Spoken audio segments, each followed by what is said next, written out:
Sound, production of sound. Sound is produced when an object vibrates. What do we mean by vibrates? Vibration means it is moving back and forth rapidly. Let us take a cycle bell. So when you hit the cycle bell, when you strike the cycle bell, we notice that there is a vibration of the bell. Now, we also notice there is a sound that is coming out. Now, let us see. We hold the cycle bell. When it is giving the sound, we just hold it with our fist. Then the vibration stops. And we also observe that the sound also stops. It means that the vibration is creating the sound. So, sound is produced when an object vibrates.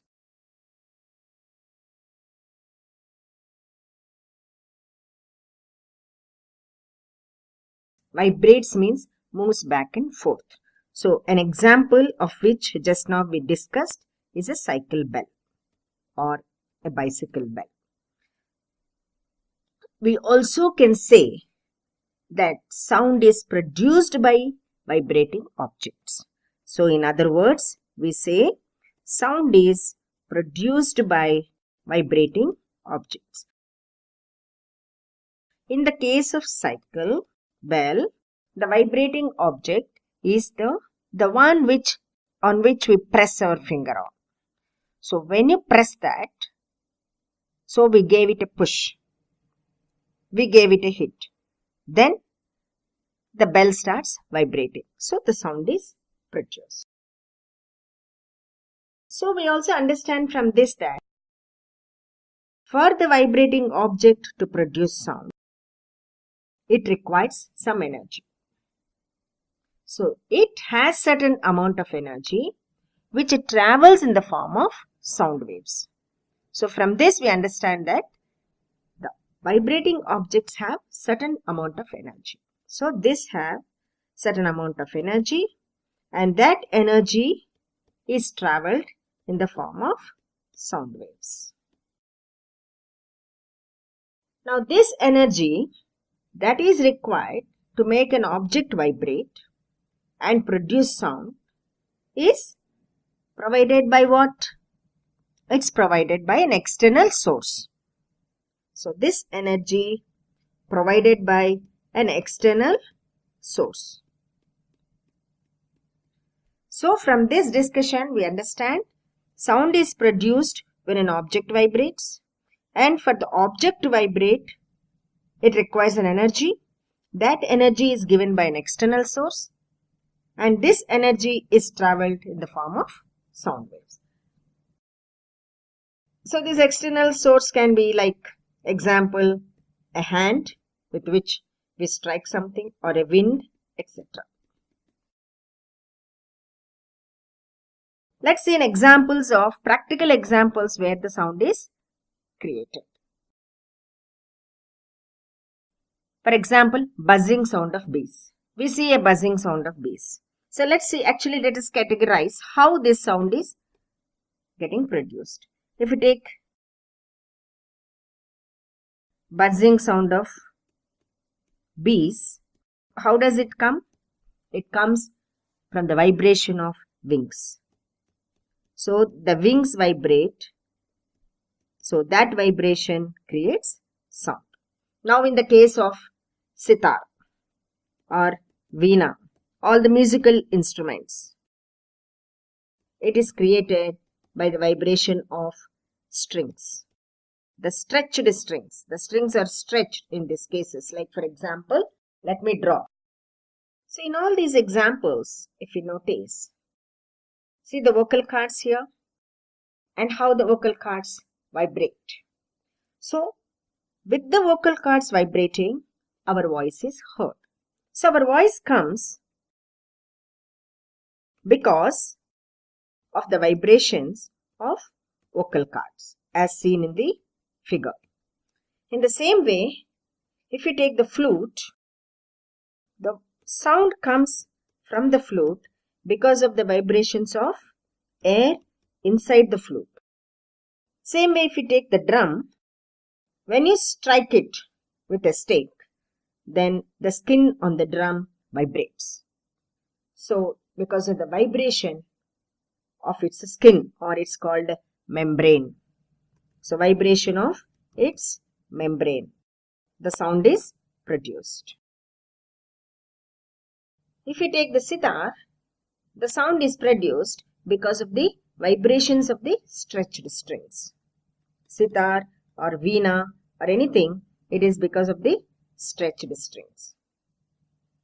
So similarly, there are many things which we can talk of, like school bell, and the sound is produced because of an iron or brass plate when it is hit by a hammer. So the vibrations of that plate gives rise to sound in the school bell. In the same way, the TV or audio, we hear the sounds.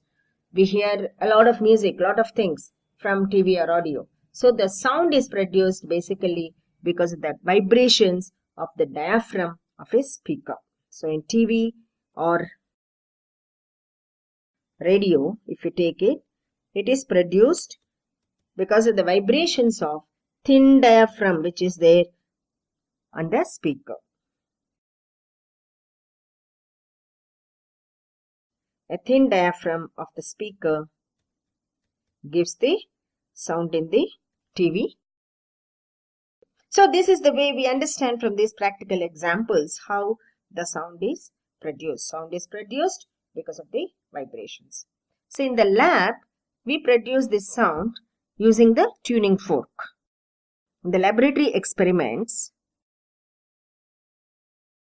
we use tuning fork to understand how the sound is produced, whether really the vibrations are producing the sound. So the tuning fork is basically a fork shaped item. It will have two prongs. So we call them as A and B for the time being. And it will have a handle. And this is called tuning fork. So these two are the vibrating prongs. Let us see how it works in the laboratory. Let us take for example a thread and we suspend the cork ball very close and suspend it very close to the tuning fork. Now you hit the tuning fork on a rubber pad and it starts vibrating. We know that it vibrates. But then how do we see it? Because we know that the vibrations are so fast and we will not be able to see it with our own eyes.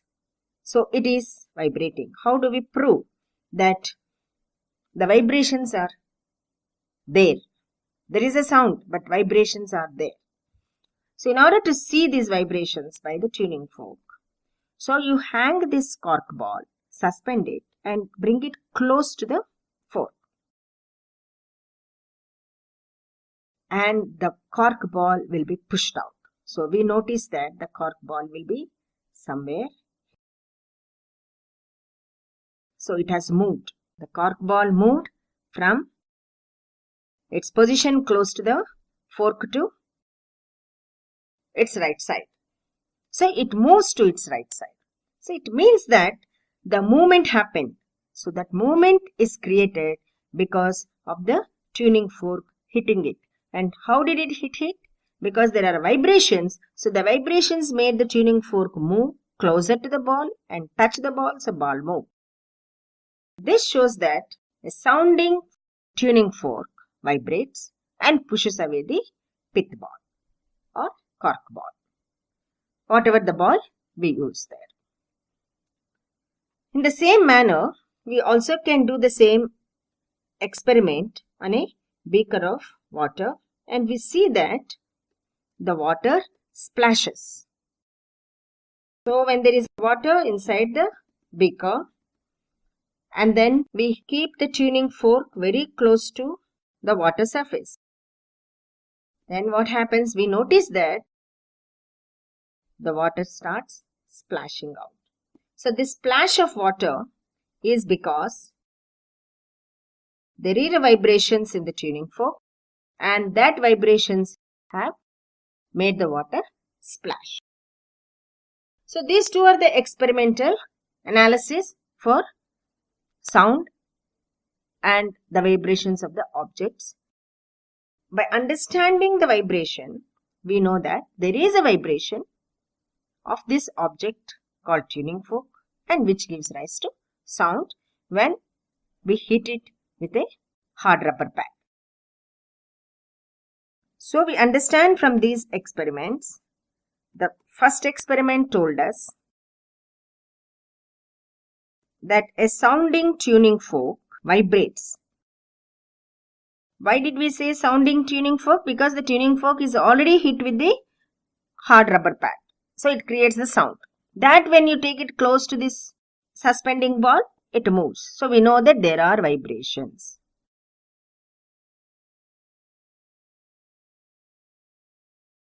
So sounding tuning fork vibrates and pushes away the cork ball. And the second experiment says that we notice the prongs of a sound producing tuning fork. That means the tuning fork has already been hit with the hard rubber pad, so the sound is produced. So at that time, immediately when you put it near to the surface of the water, then that produces splash of water. So we say that they are vibrating. Only when there is a vibration, then the tuning fork prongs will hit the water surface and the splash will. So these are the experimental results for production of sound and its vibrations, and proving that the vibrations do happen when there is a sound is there.